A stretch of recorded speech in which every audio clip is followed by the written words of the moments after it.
Hi అండి అందరికీ. ఇది నా ఫస్ట్ యూట్యూబ్ వీడియో అనమాట.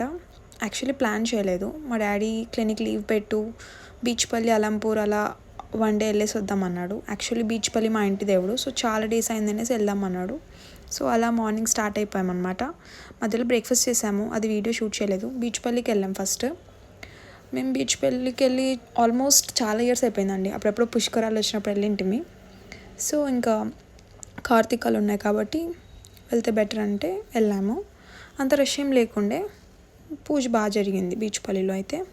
సో ఫస్ట్ వెళ్ళగానే అక్కడ నదిలో మునిగేసి మమ్మీ డాడీ పూజ చేశారనమాట. అక్కడ శివుడి టెంపుల్ ఉంటే, దాని తర్వాత అక్కడే నదికి దగ్గరలోనే రామాలయం ఉంటే దానికి వెళ్ళాము. ఇక్కడ మా డాడీ మమ్మీ ఉన్నారు. మా డాడీకి హాయ్ చెప్పమని చెప్పానమాట. దాని తర్వాత బీచ్పల్లి ఆంజనేయ స్వామి టెంపుల్కి వెళ్ళాము. బాగా అయిందండి దర్శనం.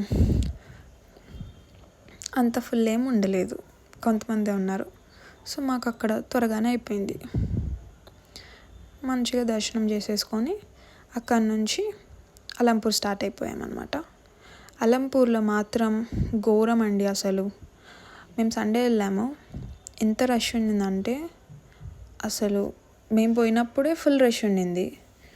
మేము వచ్చేటప్పుడు చూస్తే ఇంకా ఇంకా ఇంకా పెద్ద క్యూ ఉండిందండి.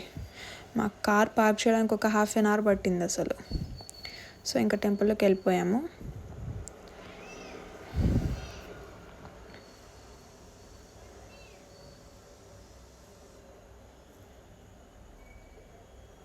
టెంపుల్ ఎంట్రన్స్లోనే శివుడిది ఉంటుంది కదండి గుడి, దానికి మాత్రం ఫుల్ రష్ ఉండిందండి. సో మేము ఫస్ట్ అక్కడికి వెళ్ళకుండా డైరెక్ట్ జోగులాంబ దేవి దగ్గరికి వెళ్దామనేసి ఇక్కడ జస్ట్ అలా బయట నుంచి మొక్కుకొని డైరెక్ట్ వెళ్ళిపోయామన్నమాట.